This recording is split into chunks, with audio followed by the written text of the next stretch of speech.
going to talk about the top 11 foods that you need to be eating for healing your immune system. Now, let's get started. This is Maureen Diaz. She's here with us, and her ministry is God's Good Tables. And she's going to share with us the top 11 foods for healing our immune system. When you make properly prepared bone broth or meat stock, it heals and soothes the gut. It also is cleansing. And if we cannot detoxify, our immune system it's like stepping on it with a boot. You're holding it back. So foundational to everything is homemade, not that stuff in a can or a package at the store. Nope, that won't work. Not even organic. No. Makes no difference. If you're buying it in the store, it doesn't work. It's not the same. In a culinary perspective, the terms are interchangeable.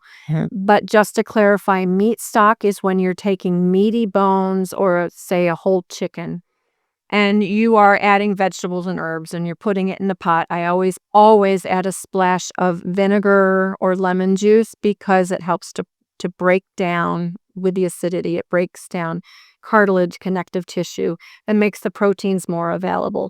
When you're on a real intentional gut healing diet, you're going to want to include a lot of meat stock. Generally speaking, bone broth is just fine. The only difference being that with the meat broth, you get more protein and other nutrients. But you can take the bones, the carcasses, especially the neck, the back, the wing tips. You take all of those parts that people want to throw away, and you put them in the same thing. You cover them completely with water, a splash of apple cider vinegar or lemon juice. But you let it sit for just a little while, and then you simmer. You don't boil, and you simmer for for chicken, I go about 10 hours. For other stocks, I go longer, up to 24. But the point of that is, again, that it's healing and sealing the gut. It's soothing the gut. It's providing nutrients that the gut bacteria, that the whole microbiome needs. And it's cleansing. So that is foundational. Now, the second thing that I listed is unrefined salt. Of course, doctors are always telling us don't eat salt. Salt raises your blood sugar. But it doesn't. It doesn't. It does. It's refined. True. Refined salt should not be part of the human diet. It's great for chemical factories. But purified sodium, and even though it says iodized, that doesn't make a difference. We don't want that going into our bodies because it does actually cause edema, high blood pressure. It essentially closes up the holes in the cell wall, thus inhibiting the free exchange of nutrients and waste in and out. So you want to use unrefined salt because without it, all of the chemical processes, the biophysical processes within the body can't happen. We need to have salt, and every cell in our body needs to have salt. For a strong immune system, we need to have everything functioning the way that God designed it, and that has to include unrefined salt. So I use a lot of Redmond sea salt, Celtic sea salt, but definitely a good unrefined salt. And it's important to know labels. Just because it says sea salt doesn't mean that it's unrefined. All salt originated from the sea, after all. Struggling with cravings, fatigue, or confusion about your health? You're not alone. But you don't have to stay stuck. Get the free Bible Health ebook and discover 7 powerful steps to real, lasting transformation God's way. Break emotional eating. Learn what truly satisfies. Align your health with God's truth. This is your breakthrough. Get your free Bible Health ebook now on the website, thebiblicalnutritionist.com. It's time to take the first step toward vibrant health, both physically and spiritually. Number 3 is going to be fermented vegetables. Hardly anybody does them, but they're gaining favor in the last 10 years or so. Fermented vegetables have a multitude of benefits, including preserving the vegetables. So things like sauerkraut, kimchi, dill pickles. I love garlic dill pickles, but they have to be fermented, not canned, not pasteurized, and not made with vinegar, but just basically the unrefined salt again. And you can add spices and herbs. But the reason that I talk about fermented foods is It's multiple reasons, actually.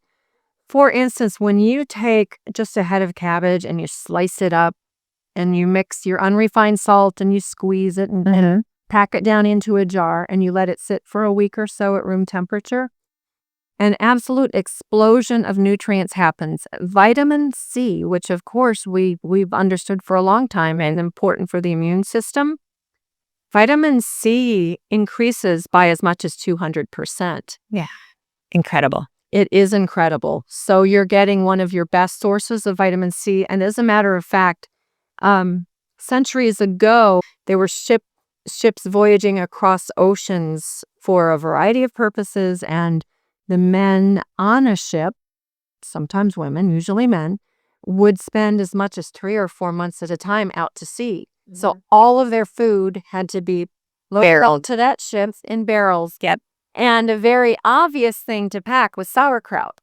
Now, at that time, say 1800s, people didn't understand what nutrients were in it or how those nutrients would affect them, anything. But they knew that it helped to keep the sailors well. In the late 1800s, with the advent of canning, Right. which destroys nearly all of the nutrients, the sauerkraut was swapped out. And the ship's captains and the merchants wondered what's going on because the sailors were getting sick. And the problem was they weren't eating their raw sauerkraut with all of that good nutrition, especially the vitamin C. But also ferments work in a way, again, for gut health. So we always want to support gut health to be healthy and strong and to avoid illness. And so the ferments are rich with enzymes that digest your especially proteins and fats, and beneficial microbes that keep the gut in check, that help to keep and maintain the proper microbial balance, which is why it's really beneficial for the immune system. As a matter of fact, when we start to feel a tummy ache or a tummy upset, the first thing I do is grab the pickle juice or the kimchi juice or the sauerkraut juice and take a swig or eat a big spoonful. And that's not directly immune system. That's just helping to overcome something in the gut. But at the same time, it is building a strong and healthy gut and producing the microbes and keeping the microbes in check so that our immune systems are strong. Beet kvass. Beet kvass is actually fermented beets. And the reason why that is super important to the immune system is that it is extremely detoxifying. So with beet kvass, you're essentially just taking fresh, organic, clean beets.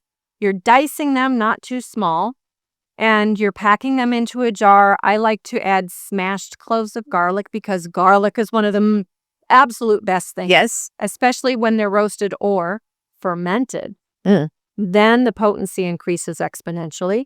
So you pack lots of garlic in with the beets, you ferment it for 4 or 5 days, and you've got this really super detoxifying thing that is that helps to build immunity, but also it's keeping the microbes in check and it's cleansing. So your body isn't having to work as hard on detoxifying, but it's able to work harder and have the tools to be strong. Raw dairy from pastured or naturally raised animals, it's not necessarily bovine. So pastured is not pasteurized. Let's just clarify, make sure everyone heard that right. And that will contain lactoferrins that are actually immune modulating. The lactoferrins actually eliminate pathogenic bacteria. So that's a big boost. Plus, especially with all of that good cream, you get truly fully formed vitamin A. You don't get vitamin A from a carrot. You get precursors. But when you've got the whole animal food, you have fully formed vitamin A and also vitamin D. And so that obviously is important to the immune system. We know that. Then you take butter or ghee from that milk, especially when it is butter or ghee from spring or fall when the grass is growing rapidly. And you have, again, just a multitude of, I want to say an explosion again, it sounds redundant, but the vitamin A is increased tremendously. And the vitamin D, both fully formed, both readily available, they both work together to modulate the immune system. when you take that, starting with the milk again, or even the butter, and you culture it, it's like sauerkraut. It increases the nutrients exponentially. And so we get even more vitamin D, and we get a fully formed vitamin A that is more effective combined with the vitamin D. So a 24-hour yogurt, you can make raw milk yogurt yourself, or there are some brands on the East Coast and a 24-hour culture because the milk sugar is eaten up. It's consumed in the culturing. And so we want to eliminate sugars when we are talking about, maybe something's coming down the pike and we want to resist. So we've got butter, raw milk, and we've got a 24-hour yogurt. You can do kefir, full fat raw kefir as well. It's very powerful. It has a lot more microbes. Which basically what we're saying is initially you're starting off with just maybe even some people can only handle a tablespoon a day. Yes. And then you're increasing that as your digestive system is able to start populating the good bacteria. And then you're noticing, hey, I can now have half of a cup and I can metabolize that very well. And I'm recognizing, okay, mental fog, clouds are gone. Yes. Children are more attentive and they're actually more obedient because they aren't having this confliction in their brain that's distracting them from, children truly do want to obey. Yeah. But when you have so much chaos going on in the brain, they can't always think straight to obey. But yet now we're changing the gut, which changes the brain. And everything you've already put on the plate is going to do just that. Exactly. Because what happens down here affects what goes on. You cannot interrupt it. Yep, absolutely. And the same way that you start out slowly with the fermented dairy products, you want to start slowly with the fermented vegetable products as well. Especially when you're drinking brine, which is, I consider it medicine. But you might be surprised at how many times you run into the bathroom if you take too much too fast. So I recommend an ounce or two at a time. The next thing for me is the wild caught fish, especially cold water fish.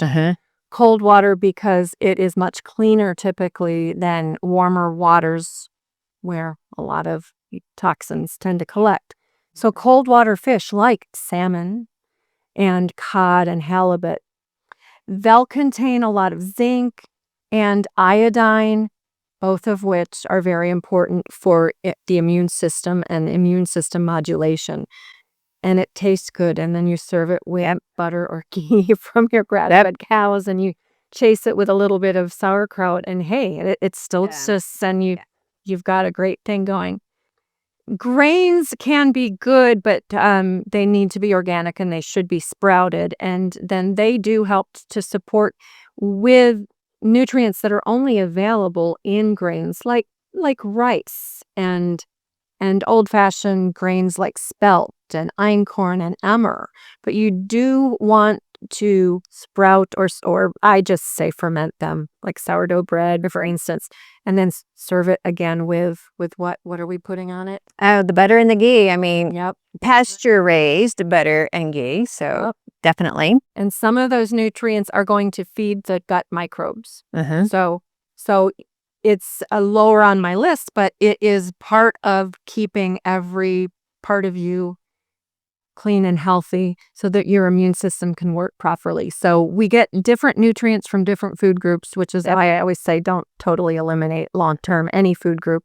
Grains have their place, but we want them to be clean and preferably fermented. Also, coconut oil. Coconut oil is rich in monolauric acid. We actually keep monolauric acid pellets at home for if something's coming down the pike, we take it. But the monolauric acid is antiviral, antibacterial. Having a tablespoon of coconut oil in your tea or adding it to your oatmeal or anything will give you a stronger immune system just because of that monolauric acid. And then I want to talk about liver and organ meat as well, because I like to say that just like with homeopathy, like cures like builds like. And we talk about nose to tail nutrition. The liver in particular is an organ. It's a filtering organ, but it is not a folding the toxin organ. So you can rinse it. You can soak it in buttermilk. You can soak it in a little lemon juice for a little while just to draw out anything that's left in there from the filter tubules. But it is going to help to build a strong liver and provide you with iron and a little zinc and vitamin D, very high in vitamin D. And that's one of the reasons why it is so good for the immune system. And because it's going to strengthen your liver, Yeah. it will help your liver to detoxify so that your body has less stress on it to deal with. I'm going to just toss in one more thing, and that is water, especially structured water or spring water from an artesian type well, because you do obviously need to have plenty of water so that your body can cleanse and every cell in your body is hydrated so we can, again, be able to fight illness. Yes. Thinking about, there's our sourdough bread topped with butter. There's our sauerkraut, our liver, and you can take it in a capsule if you can't manage to swallow it. Maybe your halibut, again, swimming in butter. The more butter, the better.